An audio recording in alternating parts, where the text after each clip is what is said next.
Buenas tardes a todos y bienvenidos al canal de YouTube del Centro Sefarat Israel. Para todos aquellos que no nos conozcan, el Centro Sefarat Israel es una institución de diplomacia pública dependiente del Ministerio de Asuntos Exteriores de la Comunidad de Madrid y del Ayuntamiento de Madrid, cuyo propósito es servir de puente entre España y el mundo judío a través de la organización de actividades como la que hoy nos trae aquí. Esta conferencia que hemos querido titular Referencias judías en 10 grandes obras de arte y que correrá a cargo de María Vallejo Nájera, con quien tenemos la suerte de compartir hoy esta tarde. María, muchísimas gracias por acompañarnos.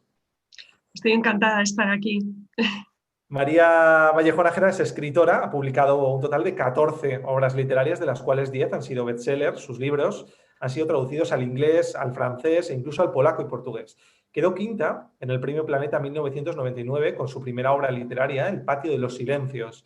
Además, es licenciada en Filosofía y Ciencias de la Educación por la Universidad Complutense y en el año 2017 realizó en la Universidad de Harvard un fellowship gracias al cual cursó diferentes cursos en Nuevo Testamento, Antiguo Testamento y Cristianismo primitivo. Durante los años 2019 y 20 se ha graduado en la especialidad de posgrado como especialista en espiritualidad bíblica por la Universidad Pontificia de Comillas.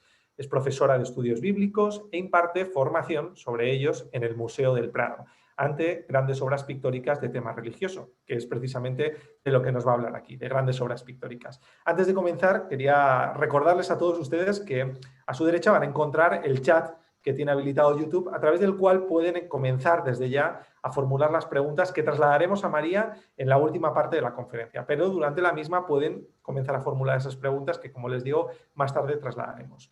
Quisiera agradecer especialmente a María su participación hoy, es un lujo contar con ella esta tarde, también a Costanza Bianchi por la colaboración, sin la cual no hubiéramos podido tenerte hoy aquí, y a todos ustedes que están conectados. Les recordamos que esta actividad además se enmarca en el Día Europeo de la Cultura Judía. Centro Sefarat Israel tiene preparadas diferentes iniciativas en torno a este día que se celebra el próximo domingo y esta es nuestra primera actividad. Así que, sin más, te doy la palabra a María y de nuevo muchísimas gracias a todos por seguirnos.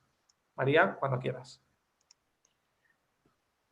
Bueno, estoy la verdad que muy conmovida y muy contenta de estar aquí porque me siento la verdad muy honrada. Es la primera vez que personas de la cultura judía pues me invitan, ¿no?, a hablar de esta pasión que tengo sobre el arte judío, sobre el arte hebreo y en las grandes obras pictóricas de nuestro mundo, de nuestro mundo artístico, que se basan en las historias del Antiguo Testamento. Aquí os traigo lo que es la Biblia judía, que es la Tanakh. O sea, la Tanakh es la Biblia hebrea. Nosotros tenemos también el Nuevo Testamento, por lo tanto nuestra Biblia es más extensa, ¿no? La verdad que es que la Biblia entera, tanto el Antiguo como el Nuevo Testamento, es un libro de meditación, es un libro sobrenatural. Yo digo en mis clases del Prado que no puede ser más bonito. Es como si Dios abriera la boca, que sus cuerdas vocales comenzaran a hablar con la persona que está leyendo, ¿no?, la Taná, en este caso la Taná. Está diseñada realmente la Biblia para leer y releer continuamente a lo largo de la vida, en cada momento de la vida. Y realmente no se puede abandonar hasta, sobre todo en los últimos años de la vida, que es cuando pues vamos a encontrarnos con el Señor, ¿no? Cuando ya pues podemos fallecer y podemos encontrarnos con un futuro muy, muy desconcertante. Así que yo animo a todo el mundo a que lean la Biblia, tanto la Tanaj como el Nuevo Testamento.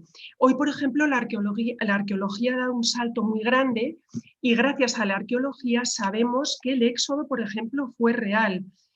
Vamos a empezar a hablar de el Génesis. O sea, el Génesis es el primer libro de la Biblia, de la Tanaj, y es donde nos cuentan todo lo de Adán y Eva. Es un libro complejísimo, bellísimo, para mí auténtico. Hay muchísimos profesores que dicen, bueno, no me la creo, no creo que esto haya ocurrido. Yo soy una profesora atípica porque sí creo que esto ha ocurrido. En ese sentido, todo lo que cuenta la Biblia para mí tiene un valor fundamental, como algo que ocurrió. No sabemos de qué forma, de acuerdo, eso estoy de acuerdo, pero yo creo que ocurrió. La Biblia, por tanto, el libro que vamos a hablar ahora, del que vamos a hablar ahora, es lo que ocurrió en el principio, en hebreo se dice Bereshit, y es el Génesis, que narra la creación del hombre, la creación del mundo y del hombre, y cómo en este caso Adán, falla a Dios, falla a nuestro Señor, cuando le da la libertad. Y para eso ya ven que he escogido en este caso como primer autor a Rafael Sanzio. Tenemos esta obra que es del año de 1500. Bueno, aquí tenemos un autorretrato de él que se pintó entre el año 1505 al 1506 y que hoy en día se puede ver en la Galería Uffizi de Florencia. Este autor, este pintor Rafael, fue un pintor muy amado por sus compañeros, no fue tan envidiado como, por ejemplo, Miguel Ángel. Vamos a ver otro retrato de él porque a mí me gusta mucho que veamos la cara de la persona que hay detrás de ese pincel. En este caso no es un retrato suyo, está hecho por Agnolo Doni, que es otro pintor italiano, y vamos a hablar un poquito ya directamente de Rafael. Rafael nace en el año 1483 y muere en 1520, y es un gran genio de su tiempo. Estamos en el puro Renacimiento. Él muere muy joven, él muere con 37 años el día de su cumpleaños, y desde pequeñín fue un niño prodigio. Fue un hombre muy noble, muy amable, como digo, muy amado y muy respetado por sus discípulos, por sus mecenas, y Miguel Ángel le tenía gran envidia, fue su gran rival. Este muchachito quedó huérfano a los 8 años de madre y a los 11 años de padre, y logró sus primeros encargos, agárrense, a los 16 años, que es una cosa increíble, ¿no? Vamos a ver este Adán y Eva, que es el que les he escogido para esta primera explicación. Esta obra es un fresco, está pintado entre el año 1500 y 1510 y está en los museos vaticanos, en unas estancias que hay arriba, en la parte de arriba, que son conocidas como las estancias de Rafael. Son 4 habitaciones situadas en el segundo piso del Palacio Apostólico. Y aquí nos está enseñando Rafael que había 2 árboles importantísimos del conocimiento del bien y del mal, que es este que tenemos aquí con una serpiente femenina, no olviden esta cara, ahora vamos a hablar mucho de ella, y otro que se llamaba el árbol de la vida. Por supuesto había muchísimos árboles más, pero estos son como los más importantes dentro de lo que nos explica el Génesis, en el momento de la creación, ¿no? El árbol, este árbol de aquí que tiene esta serpiente, esta Nagash, esta serpiente, no debió ser malo, simplemente el Señor Adonai les pidió que no lo tocaran, que no tuvieran contacto con él. ¿Por qué? Pues para también ver la libertad, para regalar al hombre y a su esposa, a Eva, a su mujer, la libertad, que es una libertad que utilizaron mal. Desobedecieron, hicieron daño a Dios, hicieron daño a Adonai, desobedeciendo, tocando ese árbol que nadie les había pedido que lo tocaran, ¿no? ¿Dónde estamos? Pues estamos aquí, o sea, lo que se cree es que estamos en medio de Mesopotamia, en medio de Irak, para que se queden ustedes con la idea. ¿Cómo lo podemos saber? Pues mirando un poquito Génesis 2:8, ¿no? Es lo que creen los teólogos. Yo no me quiero pelear con esto, pero que es lo que cree, también es lo que cree el mundo protestante, porque yo les tengo que recordar que algunos de mis profesores de Harvard no eran católicos, eran protestantes, y algunos de ellos también eran judíos, eran rabinos. Todos ellos creían que de haber un Edén ha tenido que estar ahí. Tenemos los 2 ríos importantísimos, el Tigris y el Éufrates, y del que salen 2 afluentes muy importantes, o 2 ríos fuertes que se llamaban el Pisón, que significa aumentar, el Gión, estallar, y eran ríos realmente muy caudalosos que producían gran cantidad de limo, gran cantidad de alimento, con lo cual eran aquí se ve en este mapa un poquito mejor, fíjense, todo esto son todo tipo de desiertos, y sin embargo todo esto de aquí está muy verde, porque eran muy caudalosos, muy ricos. Son de aguas muy puras, con gran cantidad de sales minerales, una gran riqueza en su composición, y por eso se cree que todo lo que se plantaba ahí salía rapidísimo, todo tipo de frutas, todo tipo de riquezas. Lamentablemente han sido muy drenados. En la época de Saddam Hussein han sido casi desaparecidos porque han drenado mucho, ahora ya está prohibido drenarlos, y se han convertido en patrimonio mundial de la UNESCO. Se les conoce como los pantanos de Mesopotamia. Vamos a volver al cuadro, aquí lo vemos un poquito mejor y ya vamos a hablar un poquito de la historia. Vamos a ver, en este momento Rafael nos está reflejando que hay 2 seres amadísimos por Adonai, por el Señor, que son Adán y Eva. Lo tienen todo. Están en un lugar que además Edén, la palabra Edén quiere decir placer, con lo cual este placer del que estamos hablando de Irak, de Mesopotamia, era un lugar lleno de alegría, lleno de paz, lleno de virtudes. Y realmente ahí empieza el drama, porque, como les decía, porque Dios les dice, no toquéis el árbol, es el único árbol, no les dice que es malo, dice que no lo toquen. Y ahí empieza el drama, porque el Señor les dice, podéis morir, pero si los pobrecitos no sabían lo que era morir. Es decir, la Biblia es un libro misteriosísimo que está compuesto también a lo largo de los siglos, dentro de este trocito que estamos estudiando, el Génesis de Adán y Eva, la creación, en la caída del pecado. Probablemente cada versículo está hecho en épocas diferentes de la historia, que se han ido reuniendo en este libro que, como les digo, es santo, tanto para los católicos como los judíos, para los protestantes, es para nosotros las cuerdas vocales de Dios Padre, ¿no? Aquí empieza el drama. Y el drama ocurre por este personaje rarísimo que nos lo representan como una serpiente. Vamos a ver quién es esta serpiente y qué ocurre con ella. Pero para eso, en hebreo, vamos, en hebreo se llama la nagash, ¿no? La serpiente, que es un animal, si lo piensan, muy retorcido, muy diabólico, muy perverso. Cualquier persona, yo misma me encontré el otro día una serpiente en la entrada de mi casa. Yo creo que el grito que pegué se debió de oír en la playa, que la tengo a unos 100 metros, porque es un animal que da mucho miedo, da mucho temor. Entonces, para entrar a hablar del Anagas, de la serpiente, nos vamos a meter ahora de golpe en la Capilla Sixtina. Vamos a entrar en nuestro segundo cuadro, que es, bueno, no es un cuadro, nuevamente es un fresco, que es de Miguel Ángel Buonarroti. ¿Cómo no hablar de la Capilla Sixtina, no?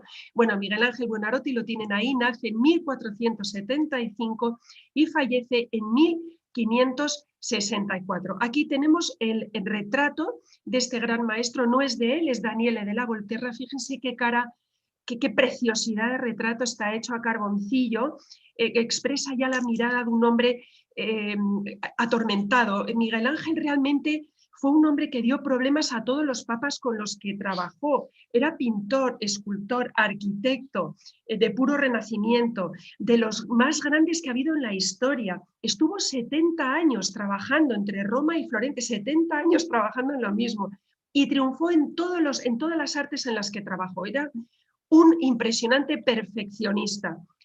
Para el Papa Julio II, él es el que le encarga la bóveda de la Capilla Sixtina en el año 1508, que le lleva 4 años de trabajo. Y en esta cúpula de la Capilla Sixtina hay 9 escenas del Génesis. Él discutió mucho, el carácter de Miguel Ángel era muy complicado. Fíjense qué adjetivos he encontrado en los libros de historia sobre él. Era un hombre impetuoso, asocial, arisco, burdo, tosco, siempre vestía de negro. Yo diría que sería ahora gótico, ¿no? Como estos muchachos que se visten de negro y se ponen cosas raras. Era solitario, era avaro, irascible, gran ego, dicen sus investigadores, arrogante, codicioso, capaz de enfadar a los 7 papas con los que trabajó. Un hombre de carácter muy difícil, muy irritable, muy atormentado. De ahí la envidia que tenía Rafael, ¿no?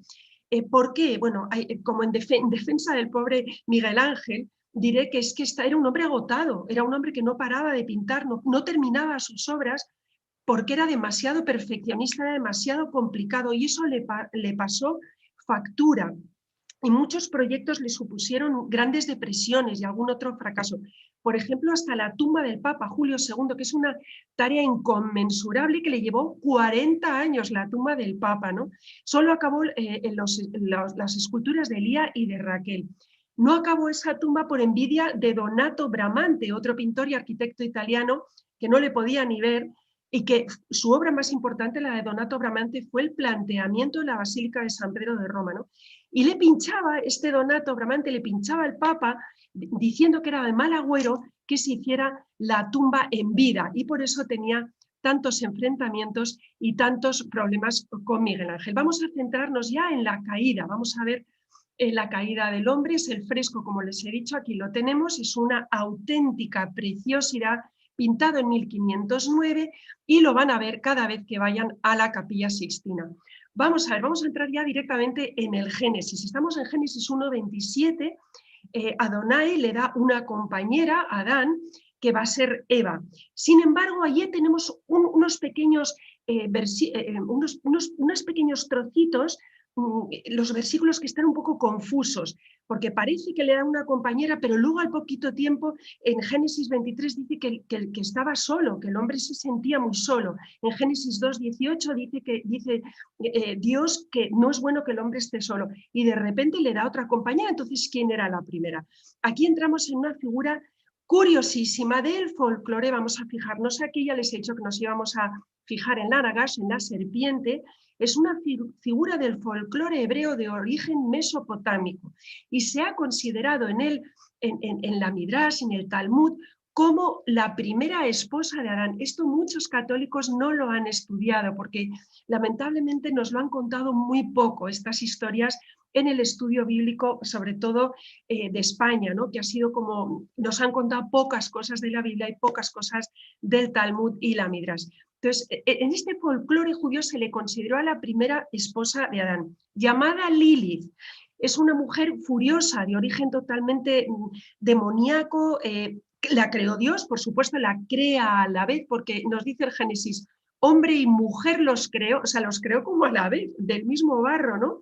Y le sopló el aliento. Lo que pasa es que ella no estaba contenta, era una mujer que le dio muchos problemas a su compañero, no le quiso, enredó con unos demonios que había por ahí en un mar cercano, y estas leyendas judías llegan a Mesopotamia. Cuando llegan a Mesopotamia y cuando llegan también a Babilonia, todos estos grandes escritores que hubo después del exilio en Babilonia, lo escriben y queda en el folclore judío.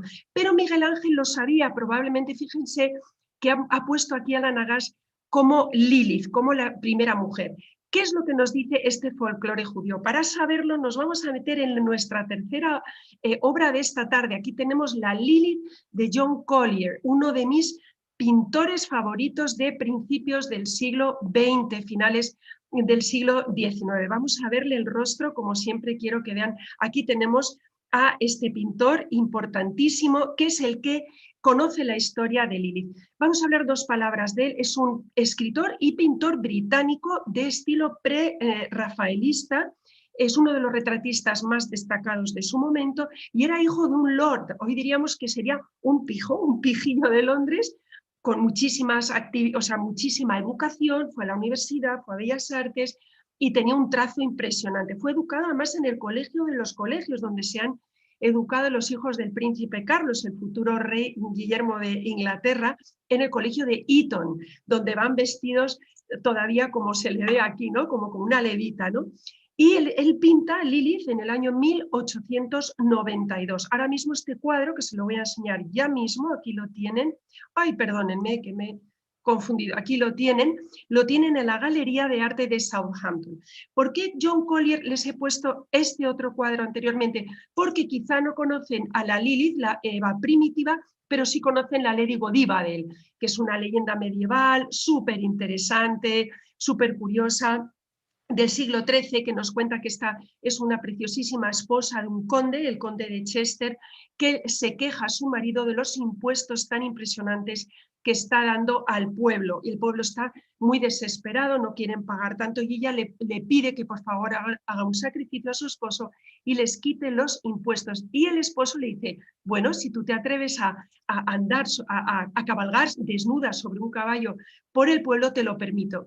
Y ella acepta con una condición, que nadie se asome a la ventana mientras ella está pasando por las calles desnuda.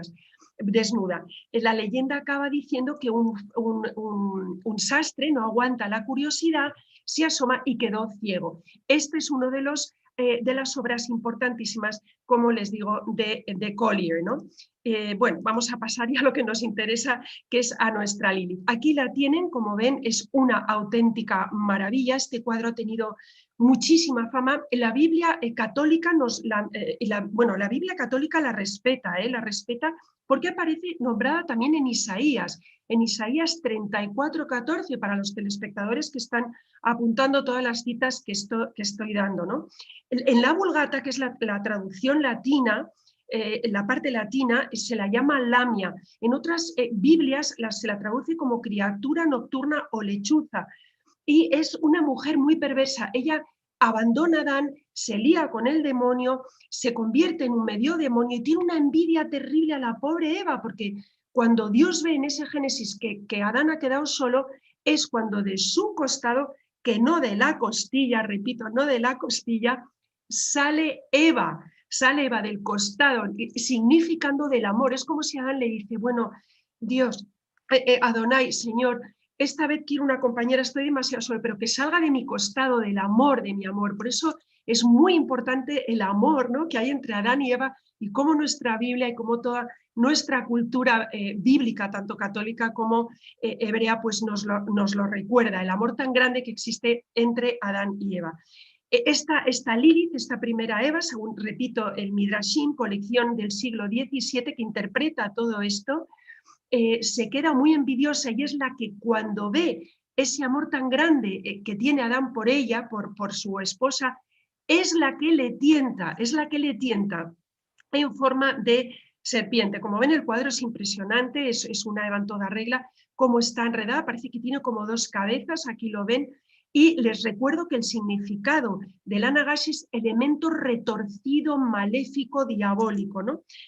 Hay una tradición muy extendida también en el museo, unos documentos muy importantes en el Museo de Oxford sobre esto, y también muchas esculturas y pequeñas cosas que han encontrado en los enterramientos que hacen en referencia a Lilith, ¿no? A Lilith. Bueno, vamos a seguir con Adán.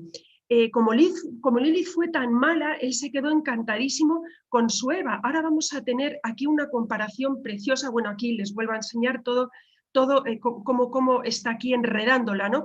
Nos da a entender como que son uno casi, el demonio y la propia Lilith. Aquí les he escogido un durero preciosísimo, no entraba dentro de nuestra colección, pero lo he querido meter porque lo tenemos en el Prado. Me refiero a este Adán y a esta Eva, ¿no?, que es el durero de 1507, Colliers de 1800. Fíjense, se lo he puesto en medio para que vean las diferencias. Aquí tenemos una Eva enamorada, en teoría están ellos pegados, la he metido en medio para que vean las diferencias.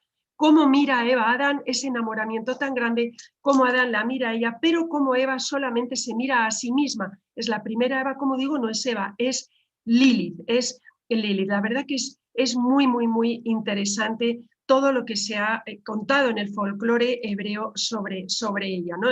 Tanto en la Midrash como el Talmud. Entramos en el British Museum. ¿Por qué la traigo aquí? Porque está retratada, esto está en una de las vitrinas creo que tengo una foto un poquito mejor. Bueno, primero les diré que pertenece al siglo del 17 al 19 antes de Cristo, y se halla en la zona de Irak. Pero tengo una foto un poquito mejor, a ver si la consigo encontrar. Perdónenme, quizá. Bueno, nos vamos a quedar aquí con ella porque nos hemos adelantado. Bueno, creí que tenía una foto mejor, pero aquí se hacen a la idea. Fíjese cómo aquí ponen la lechuza, tiene garras de demonio, alas de lechuza, y esto es lo que ven los pobres exiliados cuando en el año 580, me parece, antes de Cristo, llega el rey Nabucodonosor, se lleva a todo el pueblo judío como esclavo a la parte de Babilonia. Se quedan horrorizados al entrar y ver todos estos templos, que es a lo que pertenece esto del British Museum, metido aquí. Les había puesto aquí una foto que se me ha colado antes para ver que hablamos del fruto. Realmente todo el mundo tiene en la cabeza, y Miguel Ángel también lo había puesto en el cuadro, en el fresco, como les he dicho, que parecía que era una manzana, pero es que no es una manzana. El Talmud y la Midrash creen que es un higo, que era un higo, para empezar, porque en esa zona parece ser que no hay manzanos. Yo no entiendo mucho de esto, ¿no?, pero parece que no hay manzanos, y sí que hay higos, hay higos. El higo además tiene una representación muy sexual, es un fruto muy sabroso, es un fruto misteriosísimo, parece una escultura, una cosa impresionante, ¿no? Entonces, bueno, se cree que es del higo, y nuevamente les recuerdo que viene de las ideas del Talmud, de la Midrash. Bueno, vamos a seguir avanzando. Hay un profesor que se llama J.R. Driver, que dice que la palabra Lili deriva de la raíz hebrea que denota toda clase de movimiento o de torsión o de deseo retorcido. Recuerden que tienen que leerlo y mirarlo en Génesis 1:27. Y esta leyenda está vinculada a la tradición de poner en los niños, si van, por ejemplo, al Museo del Prado, verán muchos cuadros de la Virgen con el Niño Jesús que tiene un collarcito de coral. en el cuellito del bebé se ponía una marquita de coral para protegerles de esta Lilith que dicen que es el demonio que roba a los niños, cuando son pequeñitos por envidia. Uf, a mí me cuesta mirarla, pero fíjense qué horror, ¿no? Dice la Biblia, se arrastrará sobre el vientre. Esto es muy importante porque esto a lo mejor quiere decir que anteriormente no se arrastraba por el vientre, podíamos hablar de la Lilith que pensábamos, ¿no? Y la rebaja eso, no tiene ya ni piernas. Es un animal, como ven, que asusta muchísimo, que ataca desprevenidamente, de espaldas, que puede matar a los bebés. Y bueno, pues él es el símbolo de la traición. Vamos a seguir avanzando porque tenemos que ver más obras. Vamos a dar un salto al futuro. Vamos a hablar de la maldición de Cam y del maravilloso, porque a mí me vuelve loca, Giovanni Bellini, de 1430 su nacimiento y 1516. Aquí tenemos a Giovanni Bellini. Es veneciano, es el impulsor de la escuela veneciana, famoso por sus Madonas, estarán hartos de verlos en Roma, en Italia, en todos los museos del mundo realmente, ¿no? Y es un pintor que a mí me apasiona porque es capaz de fusionar el paisaje y las figuras de una forma magistral, con un color y una luz magistral que él utiliza los colores para dar significados. Esto lo hacen muchísimos pintores, bueno, casi todos los pintores, ¿no? Él provenía de una familia de pintores y vamos a estudiar la maldición de Cam. Aquí tienen el cuadro, es absolutamente espectacular. Esta escena sale en Génesis 9, versículos 18 y siguientes. Y también creo que hay algo del 20 al 27. Vamos a hablar de este cuadro. Este cuadro, aquí tenemos este personaje que está aquí tumbado, es el pobre Noé. Es un Noé borracho, es un Noé que ha perdido el control y tiene 3 hijos detrás que son Sem, Cam y Jafet. La Biblia nos cuenta cosas curiosísimas de esta escena, pero yo voy a tirar de una beata, es una beata católica que yo admiro muchísimo, que se llama Ana Caterina de Emmerich.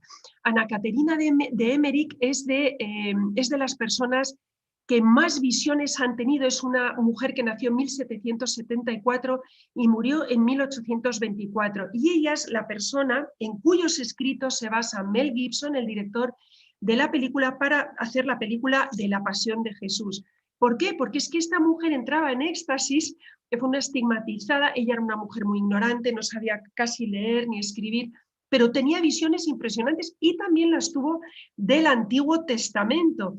Así que vamos a ver qué es lo que nos cuenta ella de esta escena. Pero para saber antes algo de esta escena, tenemos que ir a Caín y Abel. Ella nos dice, Ana Caterina Emmerich, que ella vio la envidia que tenía Caín sobre Abel, ¿no? Y que le mató a golpazos. Dice que Dios tuvo un disgusto horrible, que Adonai no pudo de ver esa ira, con 2 pecados capitales gravísimos, que era la envidia, el odio y el deseo de dañarle, ¿no?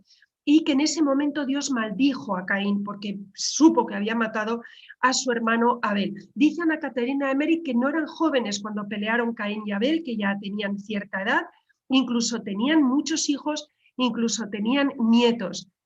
Y nos cuenta también que Caín tuvo mucho miedo, pero que Adonai le dijo, no temas porque yo te protegeré, no voy a permitir que te hagan daño, Y desde entonces quedó como maldito, es decir, este es un descendiente, estos 3 muchachos son descendientes de Noé, que vienen de una rama buena, no son descendientes de Caín, son descendientes de Abel, que ya tenía, según Ana Caterina Emmerich, un montón de nietos. Sin embargo, la semilla en el corazón de Cam no era buena, ¿no? Entonces tenemos, bueno, vamos a este momento en el que Dios está viendo que la situación del hombre está muy deteriorada, que ha habido que el hombre se ha vuelto muy violento, estos descendientes de Caín se han vuelto malditos, cometen crímenes horribles, cometen todo tipo de atrocidades, hacen muchísimo daño y se mezclan con unos personajes muy extraños que salen en Génesis 6, versículos del 1 al 4, que son los gigantes, los llaman nuestras Biblias los Nefelims, unos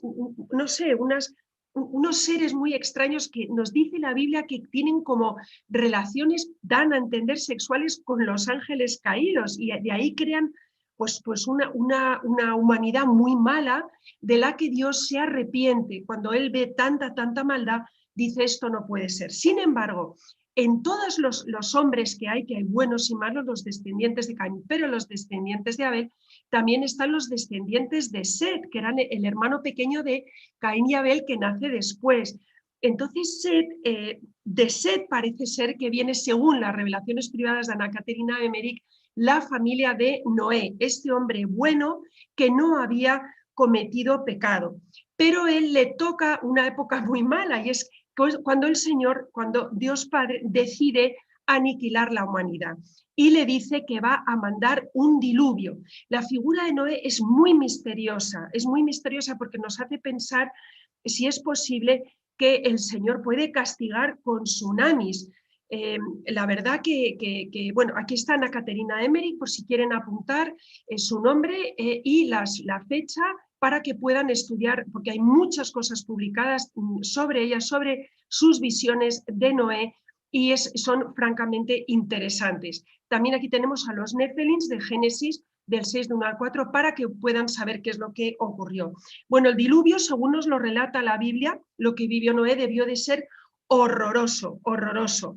Parece ser que estas figuras tan malvadas no creían a Noé. Noé empieza a avisarles, nos cuenta la Biblia que empieza a avisar a sus contemporáneos que va a llegar precisamente lo que estamos viendo aquí delante, y les dice que él va a construir un arca. Estamos ahora mismo en el año 3500 antes de Cristo. Estos son reproducciones, hay muchísimas personas que están intentando coger exactamente las medidas de la Biblia para hacer el arca de Noé, ¿no? Y reproducirla.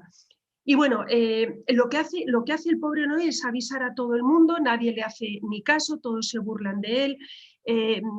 Y bueno, debió de ser muy traumático para él. Dice Ana Caterina Emmerich que él sufrió horriblemente cuando intentó convencer a las personas que él quería, no solo de su familia, sino de personas que él conocía, que por favor subieran al arca, pero es que no quisieron, no le hicieron caso.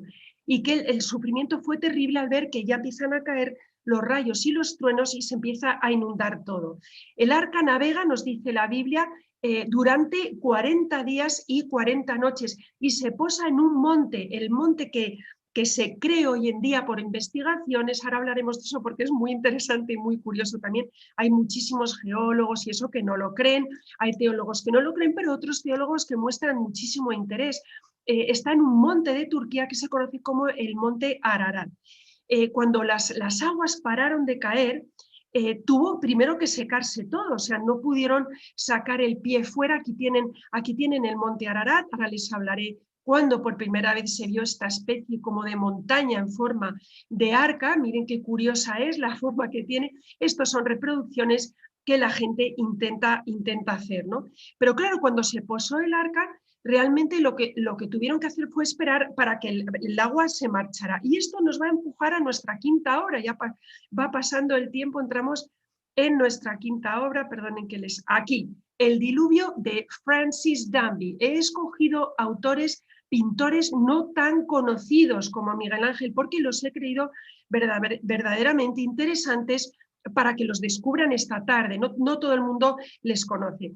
Francis Danby pinta el diluvio, ahora vamos a ver cuál es el cuadro, en el año 1840. Este pintor es un pintor irlandés, de paisajes muy dramáticos, muy significativos, de trazos muy oscuristas, o sea, muy oscuros, muy tenebrosos. Adquirió gran fama en vida. En vida fue muy adulado, o sea, muy querido, tuvo su fama. El estilo era muy naturalista, que también era muy de moda en ese momento, y la escuela de Bristol lo vanaglorió y por eso tuvo mucho prestigio.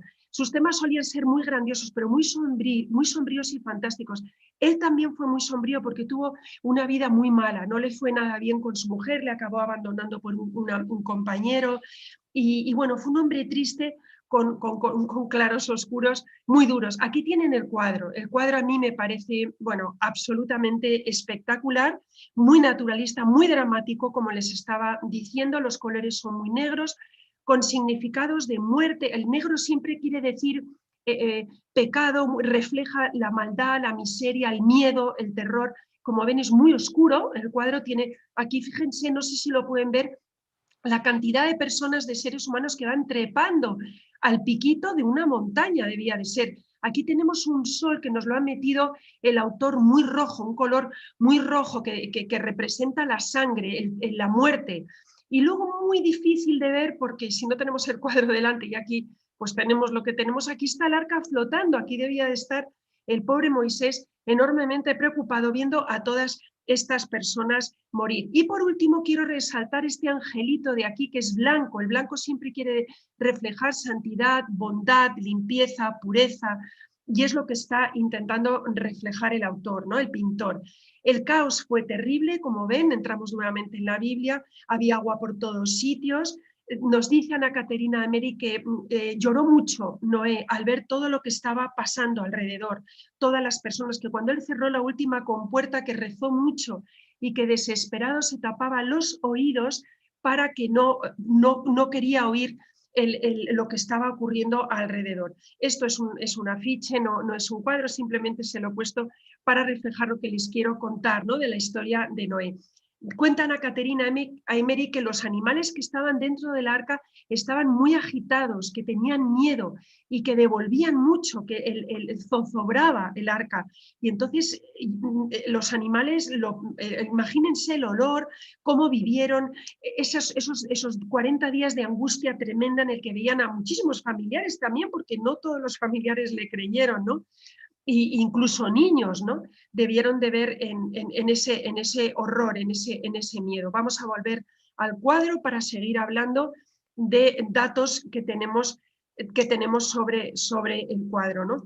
El arca, a ver, este no es el monte Ararat, pero como les he dicho antes, se cree, o algunas personas creen que aterrizó en el monte Ararat. Vamos a entrar ahí ahora, porque es un tema muy polémico que no todos los geólogos lo respetan, ¿no? y lo defienden. Aquí tenemos, no es una foto demasiado buena, la verdad es que es difícil meterlo por zoom, pero esto se descubre cuando en el año 1959 un avión de reconocimiento norteamericano sobrevuela los montes de Turquía. Era un vuelo militar rutinario. Estábamos en la Guerra Fría en ese momento con Rusia. El lugar exacto se lo doy, donde está, es que es un fósil, es una cosa muy curiosa, efectivamente, como ven, parece como un arca. Parece que el lugar exacto está en el este de Anatolia, cerca del Mar Negro y del borde del Cáucaso e Irán, ¿no? Está a 5.200 metros de altura y es un volcán extinguido, o sea, toda la montaña, aquí no la pueden ver, pero toda la montaña es un volcán extinguido. Y las medidas son de 150 metros de largo por 20 de ancho y por 15 de alto. Esto es una cosa bastante grande. Tenemos que seguir para analizar el cuadro porque no me quiero despistar de lo que a mí me interesa, que ahora mismo vamos a regresar a esa imagen preciosísima de Noé borracho. ¿Qué es lo que cuenta Ana Caterina Emery?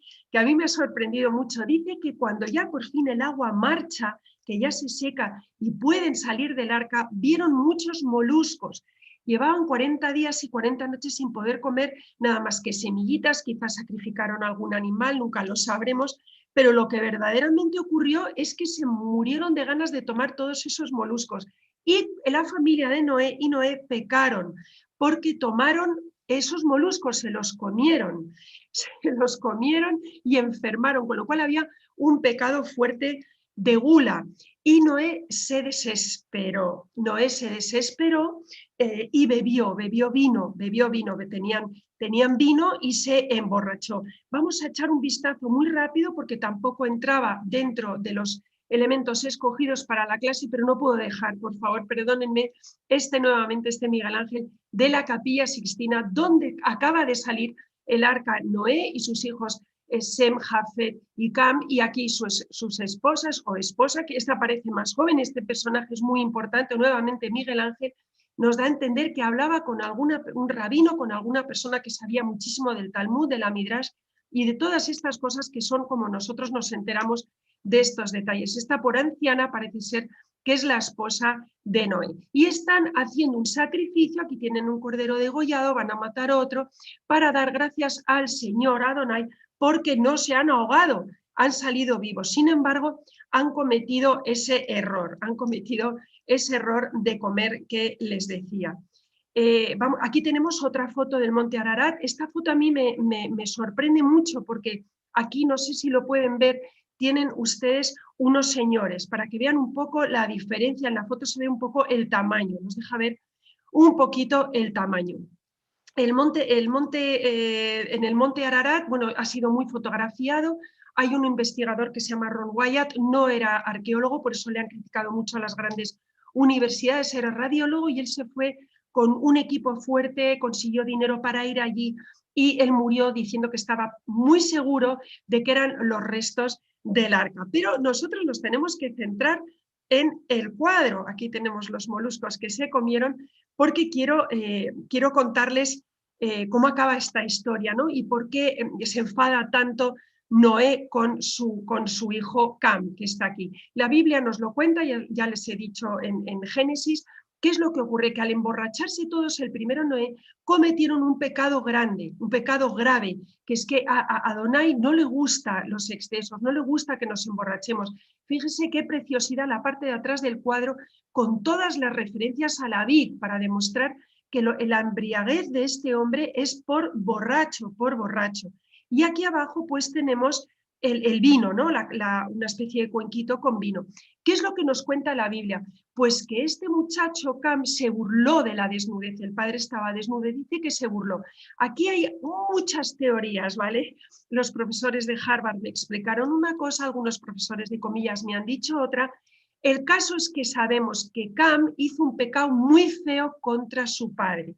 Uno de los profesores míos de Harvard, que además era rabino, era judío, me dijo que él en sus estudios y con todos los papiros que ha investigado, que ya no pertenecen a la Tanaj, sino que siguen descubriendo este tipo de papiros en las cuevas del Mar Muerto, parece ser que cometió un pecado sexual. ¿Con quién? Probablemente con una de las esposas de su padre, que era una cosa totalmente prohibida por el Levítico, el libro de la ley del Antiguo Testamento, ¿no? Porque tienen también que entender que todos estos escritos están escritos después del Levítico, están escritos en el año aproximadamente 583 a.C., cuando los grandes escribas que han sido raptados por el rey Nabucodonosor son exiliados y escriben a todo meter sus recuerdos, sus enseñanzas orales de todas estas historias, para que nunca se olvidaran, y gracias a ellos las tenemos. Con lo cual el escriba está dando a entender que este Cam hizo algo francamente feo con su padre. Hay otras personas que se atreven a apuntar que si hubo una cosa sexual muy fea que hizo contra su padre. El caso es que él se burla, y los otros dos hermanos, Jafet y Sem, que son hijos buenos, como que se enfadan con su hermano, no le gusta. Nos dice la Biblia que le tapan al padre con esta tela que el pintor le ha metido un rojo espectacular que significa sangre, pecado, sufrimiento, vergüenza, fuego. Fíjense los colores que utilizan los pintores, la cantidad de significados que tienen. Hay muchos claroscuros, marrones oscuros, que quiere decir el perdón. Fíjense qué bonito Jafet con esa manga blanca que quiere decir pureza y bondad, pero el perdón. Y la cara de borracho que tiene Cam. En el verde, tenemos mucho verde también, que quiere decir bilis, envidia. Y toda la parte de atrás pues llena de vides, ¿no? Tenemos que adelantar porque está volando ahora mismo el tiempo, y ahora tenemos que meternos en Abraham. Este cuadro a mí me encanta, es nuevamente de un autor que a lo mejor no conocen mucho, se llama Pedro Orrente, y es murciano, y él nace en Murcia en 1580 y muere en Valencia en 1645. Este es su autorretrato, es una preciosidad de autorretrato, y lo tenemos en el Museo del Prado. Actualmente ya saben lo difícil que es ir al Museo del Prado. Si van, pregunten a los jefes de sala para verlo, porque es francamente espectacular. Vamos a hablar un poquito de Pedro de Orrente. Es un pintor muy barroco, él se formó en Toledo y en Italia, es de origen marsellés también, creo que su madre era de Marsella, y se conoció como el Bazzano español, porque era muy del estilo de Bazán. es muy pintor del Antiguo Testamento, le encantaba. Todos estos pintores estudiaban el Antiguo Testamento para luego poder pintarlo. Y el cuadro del que vamos a hablar está en el Museo de Bellas Artes de Bilbao. Es muy caravallista, él tiene una influencia de Caravaggio impresionante y tiene varias copias. Este cuadro que lo tenemos aquí, fíjense qué preciosidad. Bueno, los escorzos espectaculares nuevamente, fíjese cómo meten el rojo, sangre, sacrificio, miedo, terror. Aquí está el ángel y aquí está nuevamente la túnica roja que se ha quitado el padre. Vamos a ver qué es lo que nos está contando esta historia. Bueno, pues nos está contando una historia rarísima, un momento rarísimo, rarísimo de Génesis 22, versículo 2. Estamos en este momento en el año 2100 antes de Cristo y es un momento en el que hemos dejado a Noé, que era la línea bendecida, ha habido otro pacto y aparece un personaje en la Biblia que se llama Abraham. Aquí tenemos a nuestro Abraham, ¿no? Es un hombre muy bueno. Han pasado ya un montón de generaciones de los hijos de Noé, de la parte buena, digamos. La parte de Cam es la parte de los malotes, que se ha quedado en una tierra que no es para él. Ahora veremos por qué hablan siempre los judíos de la tierra prometida, porque nunca le perteneció a Cam, según lo que ha ocurrido, lo que acabamos de explicar con los hijos de Noé, ¿no? Entonces, ¿quién es este Abraham? Bueno, pues este Abraham es un hombre fiel a Dios, es un pobre hombre buenísimo, de una genealogía muy buena, viene de 11 generaciones donde no se ha pecado, donde de Noé a Abraham hay 11 generaciones donde no es que no se haya pecado, es que ha seguido al Dios verdadero, ¿no? A Adonai, a El Shaddai. Entonces, Dios siempre en la Biblia Él escoge un personaje que pueda salvar a todos los demás, que con su bondad y con su fiat, con su dar el sí a nuestro Señor, puede salvar a toda la humanidad. Y escoge a este Abraham, que lo tenemos aquí, que es un pobre bendito, que se sorprende muchísimo cuando es escogido. Y viene de un pueblo, fíjense, aquí tenemos, lo he sacado, bueno, aquí tiene la escena rarísima, para que lo apunten, Génesis 22, capítulo 22, versículo 2, y estamos en el año 2100 antes de Cristo. ¿Qué es lo que hace este hombre? Vamos a ver un poquito de dónde sale. Sale de Ur de Caldea. Ur era un sitio que estaba nuevamente en Irak, todo pasa en Irak, todo comienza siempre en Irak. Y es un hombre que sin entender a Adonai, que no entiende el pobrecito qué es lo que le está pidiendo, qué es lo que le está hablando, decide obedecerle, decide salir de Ur de Caldea. Él será el padre de Isaac, Isaac será el padre de Jacob, y Jacob será el padre de 12 hijos que serán las 12 tribus de Israel escogidas por el Señor para que vayan a la tierra prometida, para que se instalen en la tierra prometida. Entonces, este Abraham, el pobrecito, no sabe nada de todo esto, simplemente Dios le ha escogido y le dice, te sales de tu tierra y te vas a la tierra que yo prometí. ¿A quién? A tus antepasados, a los hijos de Noé, a la rama buena, digamos, ¿no? Esa tierra que ha quedado ahí había sido ocupada por Cam y Adonai no quiere que sea solo ocupada por Cam, quiere que vayan todos los hijos del pueblo escogido, que como digo, empiezan a ser ahora porque es Abraham el que tendrá toda esta descendencia. Yo les he puesto aquí una foto que les hará reír, pero es para que no se olviden que todo siempre nace en Irak. Siempre digo en mis clases y mis alumnas se ríen, ¿no? Que Abraham era el primo de Saddam Hussein. Bueno, vamos a seguir adelante. Efectivamente, Abraham es el padre del pueblo judío. Hay, desgraciadamente, de esta época cientos y cientos de papiros que se nos han perdido, pero muchísimos. Es una pena. Entonces ha quedado mucho en el folclore oral o judío. Por eso es tan importante el Midrash, el Talmud y todo esto, porque nos dan información que no está en la Tanaj, no está en la Tanaj. Bueno, le promete que va a ser el padre de una gran nación.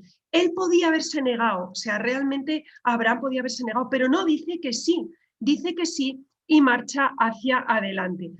Volvemos a la Beata Emmerich, que nos da, aquí la tienen, a la Beatita Emmerich, que nos da muchísimos datos curiosísimos de este momento tan misterioso y tan tan curioso, ¿no? Él dice que ella ve, tiene una visión que ve a Abraham sentado en una tienda y rezaba y entró en un éxtasis. Es como si el Señor hablara con él y al fondo del desierto, ve que vienen tres figuras que ella interpreta como ángeles. También en la Biblia lo dejan ver así, pero ella es increíble porque da muchísimos detalles de cómo iban vestidos, de cómo andaban por el desierto sujetándose los ropajes. Estas personas del mundo antiguo tenían ropajes largos para protegerse del sol, de los vientos de la noche, hace frío en el desierto. Entonces, como ellos se levantaban, estos tres ángeles se levantaban el ropaje para andar como si fueran viajeros, ¿no? Se acercan a la tienda de Abraham y le dicen que va a ser padre. Él hasta ahora estaba casado con Sara, con su esposa Sara, pero Sara está escuchando detrás de la tienda y ella se ríe porque se ve vieja, ve que ya va a ser totalmente imposible que pueda tener hijos, ¿no? Y ahí comienza, bueno, un montón de descripciones preciosísimas que cuenta Ana Caterina Emery, como uno de los ángeles se da cuenta que está Sara, la esposa de Abraham, se burla, va detrás de la tienda, la riña, en fin, hay unas historias impresionantes que desgraciadamente no me da tiempo a relatarles. Vamos a volver, perdónenme, para acá, vamos a volver para acá porque tenemos que terminar. Y nos vamos a unir ahora, efectivamente. Bueno, antes de pasar a la siguiente obra, les voy a decir que cuando la esposa se ríe, ella no cree que se va a quedar embarazada, sí que se va a quedar embarazada de su hijo Isaac, que es el que hemos visto en el cuadro que desde el principio de la explicación de Abraham, perdónenme que es difícil el mundo de Zoom, es este, que es el que el padre va a sacrificar porque se lo pide Dios. Cuando el muchacho ya es grande, cuando ya ha nacido y es grande, se lo pide Dios. Y él se fía tanto, este Abraham se fía tanto, él no lo entiende, está roto de corazón, entiende que tiene que sacrificar al muchachito, no entiende nada el pobre Isaac, y es el ángel el que se le aparece y le para la mano. Vamos a adelantar para meternos en la siguiente obra que está muy, muy relacionada con todo esto. Es una pena, Israel, que no tengamos tiempo. Vamos aquí a hablar de Rivera, el sueño de Jacob. Es que tenemos que seguir, no nos queda más remedio. Tenemos aquí uno de mis autores, pintores favoritos, José de Rivera. Aquí tenemos su carita, lo van a ver aquí. Como siempre, yo intento ponerles cosas para que lo vean. Este señor también se le conoció como el Españoleto, lo habrán oído muchas veces más que como José Rivera, como el Españoleto. Él nace en Játiva, en España, en 1591 y muere en Nápoles en 1652. Es pintor, dibujante, grabador del siglo XVII, estudió en Italia.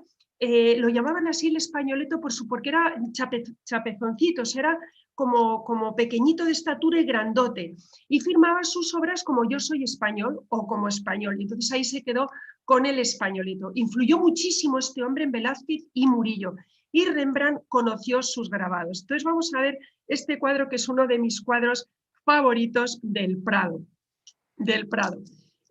Vamos a ver, este cuadro refleja una historia preciosísima que es el sueño de Jacob. También se ha conocido esta escena como la escalera de Jacob y está en Génesis, perdonen que no me quiero equivocar, aquí, de Génesis 25, apunten esto, Génesis 25, de Génesis 25 a Génesis 28 completos. Les estoy dando bastantes deberes para este momento, ¿no? Entonces, este personaje de aquí se llama Jacob. Este personaje tiene un hermano gemelo, realmente no gemelo, mellizo, porque eran diferentes. Y estos gemelitos son los que salen de ese Isaac que han estado a punto de matarle, que está a punto de matarle su padre, porque se fió plenamente de Adonai, del Señor. Entonces, bueno, Jacob tiene una historia espectacular. Antiguamente, bueno, y ahora, el primero que nace de los gemelos o de los mellizos es el mayor, y no fue Jacob el mayor, fue su hermano Esaú. Pero Esaú era un brutote, ya nacieron los dos peleando. Nos cuenta la Biblia en Génesis que Jacob agarró el talón de su hermano y no le dejaba salir. Así es como cuentan el parto de la pobre mamá, que sufrió muchísimo, ¿no? Entonces, bueno, esta escena pertenece a la mamá se llamaba Rebeca. Esta escena pertenece a un momento en el que Jacob ha engañado a su padre y tenemos un Isaac muy viejecito ya. Está ciego, no se entera el pobre de lo que ocurre alrededor, se siente morir y quiere dar a su hijo mayor, que recuerden, es Esaú, no es Jacob, es Esaú, le quiere dar la primogenitura, le quiere decir, mira, yo me voy, pero tú vas a heredar todas mis tiendas, todo lo que tengo, todo el poder y sobre todo todo el poder espiritual. Para estas personas era muy importante esto. Las bendiciones en la Biblia son eternas y las maldiciones también, por eso nunca hay que maldecir, nunca hay que maldecir.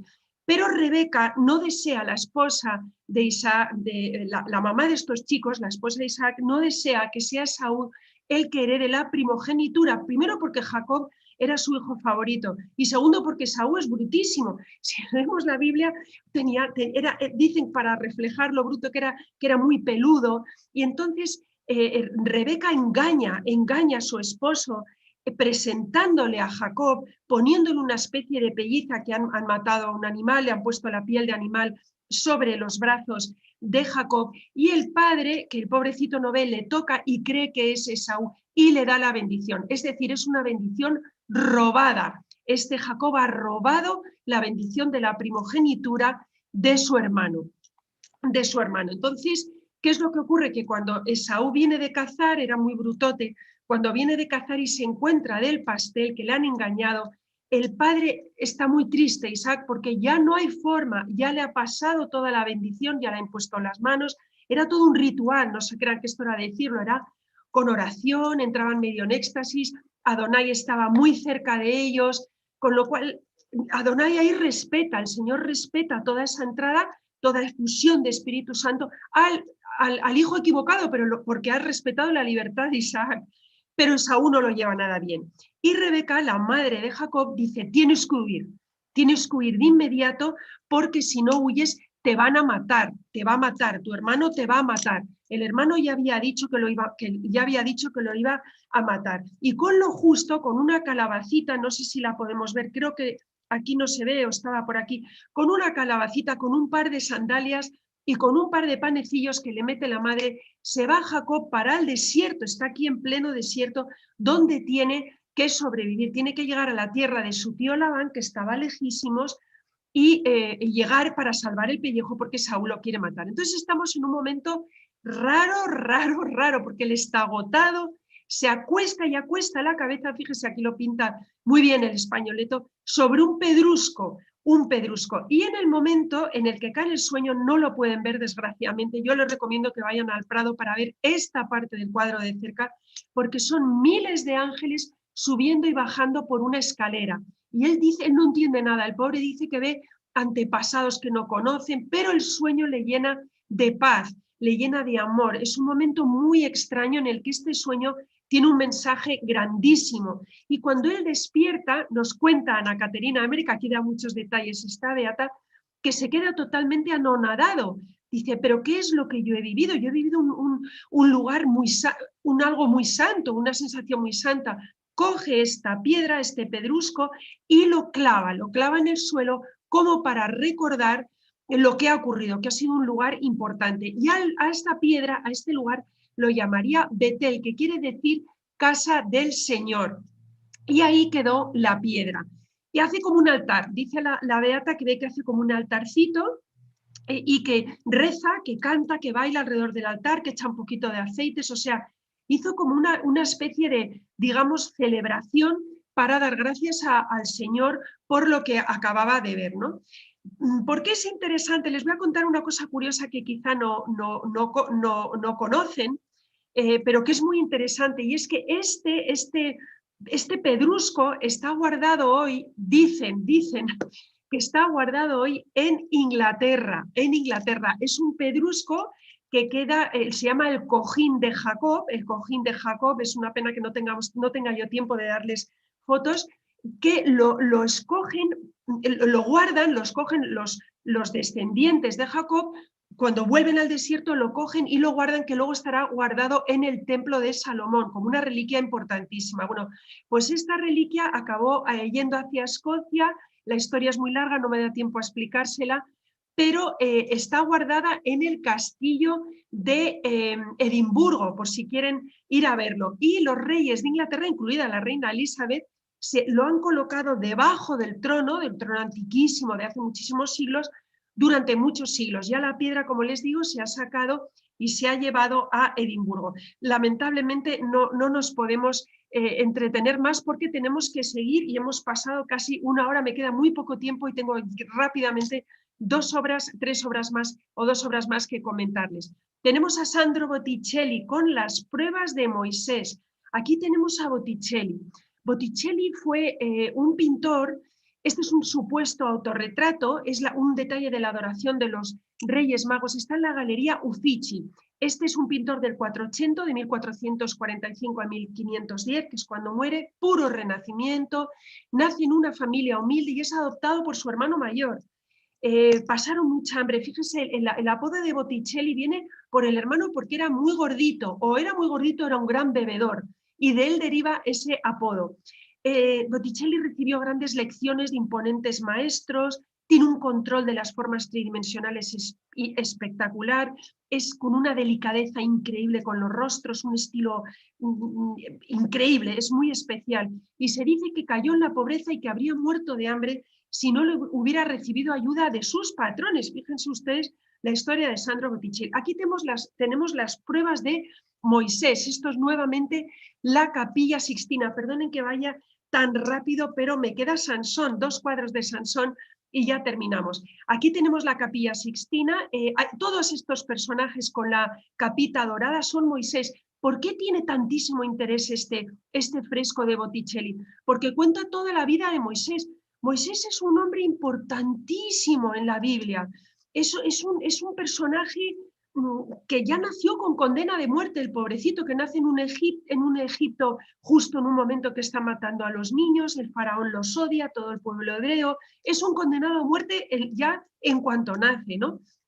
Pero Adonai lo protege, acaba por un milagro muy grande, le mete a su mamá en una cestita y va por el Nilo y acaba en el palacio del faraón, donde lo educaron como faraón, ¿no?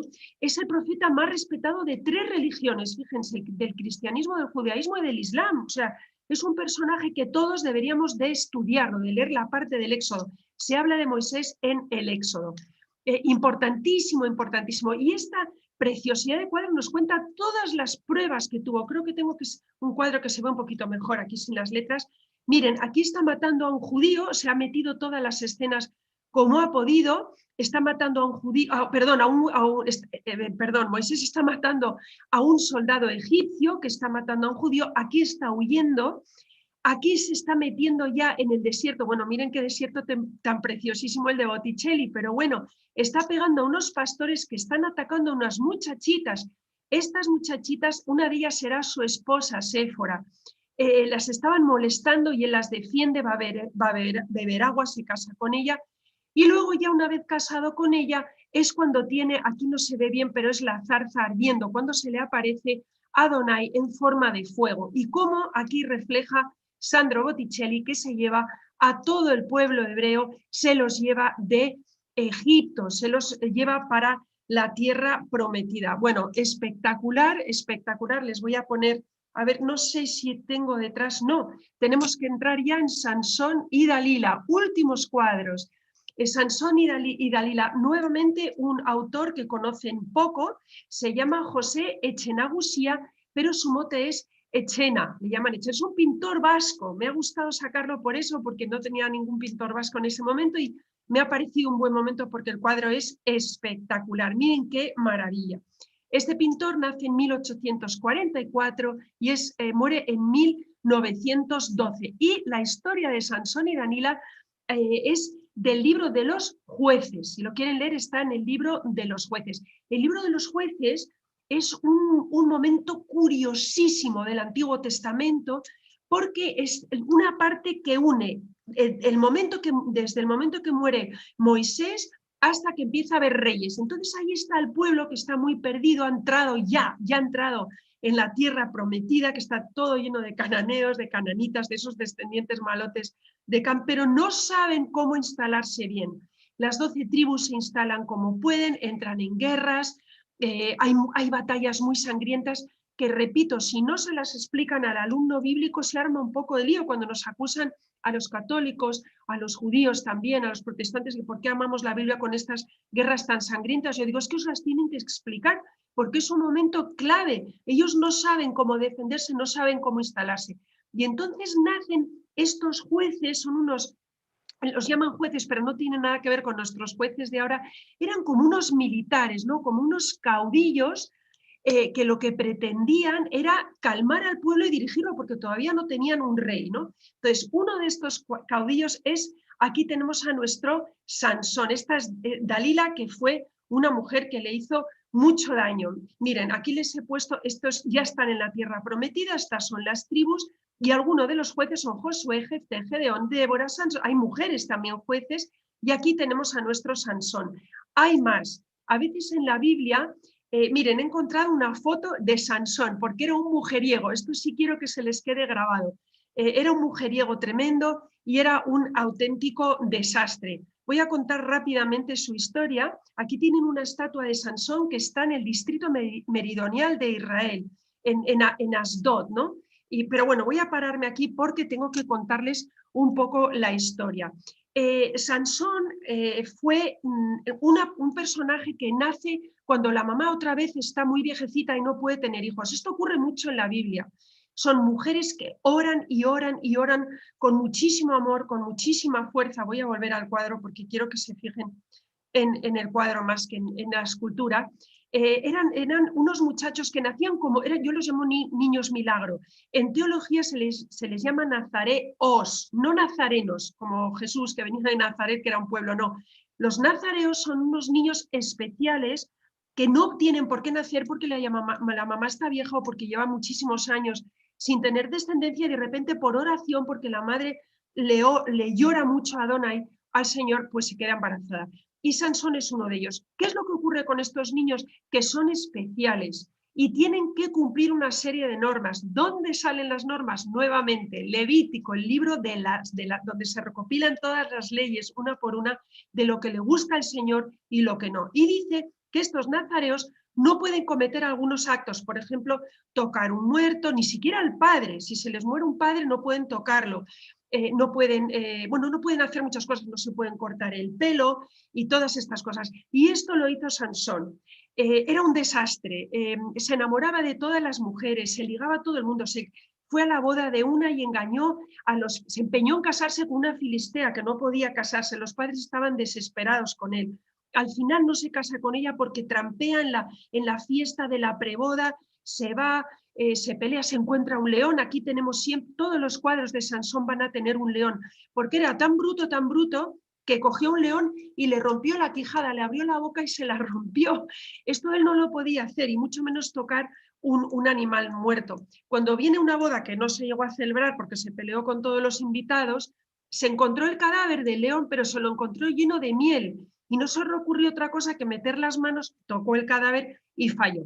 ¿Cuál es la historia importante de Sansón? Pues la historia importante de Sansón es que desobedeció todas las normas, se alejó de Adonai, se alejó del Señor y acabó solo en una cueva donde había dado ya muchos problemas a los filisteos. Era muy fuerte y era capaz de matar a muchísimos filisteos, ¿no? Aquí entramos ya en el último cuadro. Perdonen que vaya tan rápido, pero realmente es que es apasionante y a mí me vuela el tiempo en sus manos, ¿no? Pedro Pablo Rubens, 1577-1640. No se preocupen, lo he escogido precisamente porque sabía que no me iba a dar tiempo y seguimos con la historia de Moisés. Esta es la escena que les he comentado en la que él mata a un león abriéndole la quijada, abriéndole la parte de la mandíbula. Luego lo tocaría cuando tuvo la miel dentro. Tenemos que hablar de Rubens, nada, un segundito, perdónenme que por aquí no va.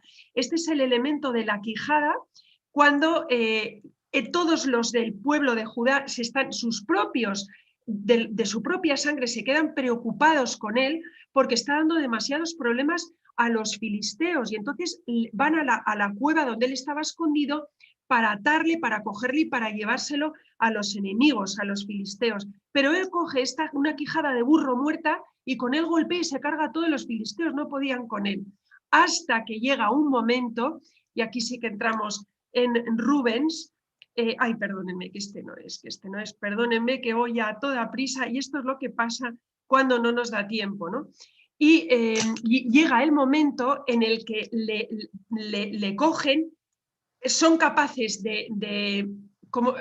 son capaces de ganarle la partida a Sansón porque le meten a una mujer de por medio. Y ahí entra nuestra Dalila, que es la que les quería poner, pero que ahora mismo pues no soy capaz de encontrar. Bueno, el caso es que, a ver, vamos a ir aquí le están apresando, no es de Rubens, es de Salomón, Joseph Salomón, de 1887, pero yo les quiero encontrar a la Dalila, que lo siento muchísimo, pero no la he encontrado porque ya voy a todo meter. Bueno, la historia acaba que esta Dalila le vuelve loco de amor. El invencible es vencido por una mujer, suele ocurrir también en personajes así de la Biblia, y vamos a terminar diciendo que es ella precisamente la que en momentos de almohada, está totalmente pagada por los filisteos, le roba su gran secreto, que es el pelo, y él le dice que la fuerza de ser nazareo la tiene en el pelo, y cuando él está dormido, entran a apresarle. Aquí tenían el cuadro de Salomón, Joseph Salomón, donde le cortan el pelo y él pierde toda la fuerza. El final de Sansón es muy bonito porque yo lo he comparado con el santo Dimas, ¿no? Con el personaje que muere al lado de la cruz del Señor, que es el de Jesús, que es el ladrón bueno, ¿no? Que se arrepiente en el último momento. Sansón es capaz de en el último momento de su vida salvar muchas cosas. Él ya está ciego, le han torturado, le han arrancado los ojos, ha perdido toda la protección de Adonai, del Señor, pero él es capaz de orar en el último momento, pedir fuerza, y ciego, le habían sacado para burlarse de él, para hacer de bufón en una reunión enorme que tenían los filisteos para alabar a un dios falso, un dios totalmente pagano, que era, no me acuerdo, que el dios Toro, uno de estos, y él empuja los capiteles que sujetan el techo de toda esta estructura y cae encima de él, muere también debajo de todos estos pilares, pero acaba matando a más filisteos que ninguno de los reyes que vendrán después, de un solo soplo, ¿no? Entonces, esta historia de Sansón y Dalila es también espectacular. Siento muchísimo haber tenido que correr tanto al final, pero es que yo podría estar toda la noche hablando con ustedes de arte. Aquí termino mi clase, la exposición ha sido lo mejor que he podido dentro del poquísimo tiempo que tenía y estaré encantada en 5 o 10 minutitos, Israel, si te parece, de contestar a las preguntas de nuestros espectadores. Bueno, en primer lugar, María, felicitaciones porque la conferencia ha estado estupenda. Gracias por tu capacidad de concisión, además, para contarnos tantas cosas. Hemos estado todos muy pendientes. Hay que decir que nos ha seguido muchísima gente y te felicitamos porque sin duda ha sido magnífica. Lo está diciendo, te traslado además todos los comentarios de todo el público que están alabando tu conferencia y a lo que nos sumamos. Enhorabuena, muy buena conferencia. Muchas Tenemos gracias, algunas Israel. preguntas. Yo también quiero pediros disculpas porque al final ya decía Salomón cuando tenía que decir Sansón, o sea, pero pido disculpas pues por las prisas. Y luego también, si hay personas judías que nos han escuchado, con todo mi respeto, si se me ha escapado alguna palabra, porque hay palabras de la Biblia que para ellos no son de educación, nosotros no nos damos cuenta, y si lo he cometido, pues ya aprovecho antes de nada para pedir disculpas. Y ahora adelante con las preguntas. Con las preguntas. Bueno, tenemos algunas preguntas, algunas muy curiosas. Nos ha estado siguiendo Gabriel, que nos comentaba que es historiadora del arte, además, y ha comentado un asunto que a mí también me ha llamado bastante la atención, que es, antes hablabas de que los ropajes de Moisés se podían identificar por esos colores dorados, ¿no? Por un color dorado. No sé si quieres ampliar un poco eso, si hay algún motivo por el que se utilice ese color, y ella también pedía si podías comentar un poco más acerca del fondo que veíamos en la pintura de Noé con sus hijos. Bien, bueno, en primer lugar, el oro siempre ha tenido un significado de lo divino. Por ejemplo, esto se ve muchísimo en los iconos ortodoxos. es el color de Dios, el oro, ¿no? El pan de oro era carísimo además para todas estas obras. Y en cuanto a los ropajes de Cam Jafet, a ver si lo encuentro por aquí, sí, los ropajes se refiere a los hijos de Noé, ¿no? En la Eso escena es, de... de Bueno, Noé. pues hay un rojo, la capa preciosísima que he enseñado. Esa capa es de un rojo muy brillante, significa dolor, sufrimiento. En el mundo cristiano, ya en el mundo de Cristo, se utiliza muchísimo para la capa que cubrió a Jesús, ¿no? Con la que le quitan los romanos, que luego se la venden, porque refleja la sangre, sufrimiento. En este caso está reflejando, este cuadro, ese color está reflejando el sufrimiento del pobre Noé, que es que no se está ni enterando de la porquería que le está haciendo su hijo Cam. Y luego la parte de atrás es una pena que a lo mejor con el zoom no lo vieron bien, está llena de vides y de uvitas. Se pueden ver, es un verde oscuro, lo ha trabajado de maravilla el autor, porque se ve, y también quiere decir el color, el verde es el color de la bilis, de la envidia, con lo cual el autor, el pintor, está jugando con los colores para reflejar sentimientos de los 4 protagonistas de ese cuadro. Muy bien, yo creo que lo has explicado estupendamente. Yo no sé si antes también alguien comentaba, nos han comentado también por las redes, si nos podían mencionar el título de alguna pintura más en las que se pudiera ver ese arca de Noé. No sé, que antes has hablado que muchos lo habían tomado como referencia. No sé si nos quieres recomendar el ver alguna pintura más de ese arca de Noé. Sí, hay una absolutamente maravillosa en el Museo del Prado. Lo que pasa es que con mi memoria de mosquito no recuerdo el nombre del autor, perdónenme. Sé que es un autor del siglo XIX y está nada más entrar por la parte de arriba a la derecha en la primera sala. Es increíble porque ahí pone hasta Lili. Luego ya, si luego habrá comentarios debajo de nuestro YouTube, lo buscaré y pondré exactamente el nombre y todo para que lo vayan a ver al Museo del Prado. Ese cuadro lo explico siempre en la clase. A mí, más que los autores, lo que me gusta es lo que refleja la pintura, ¿no? Y refleja hasta Lilith, que consigue poner una lechuza ahí reflejando que entran también en el arca, porque del arca tuvo que salir maldad. Se murieron todos, pero alguien de la familia de Noé tuvo que haber malo. Y bueno, pues ahí viene lo de Cam. Ahí luego salieron todos los malotes. Bueno, pues con esto, María, vamos a dar por finalizada esta primera conferencia de nuestro curso. Te agradecemos porque ha sido todo un éxito. Te animamos además a que eches un vistazo a los muchos comentarios y felicitaciones que todavía siguen llegando a este chat y que vas a poder ver ahora. Y de nuevo también agradecerles a todos ustedes que han estado conectados en este primer acto de temporada y primer acto del Día Europeo de la Cultura Judía, y recomendarles que copien este link que encontrarán en la ventana, lo peguen en su WhatsApp y lo compartan con todo aquel que piensen que le puede interesar. Así que María, muchísimas gracias, y a todos ustedes también. Muchas gracias. Gracias.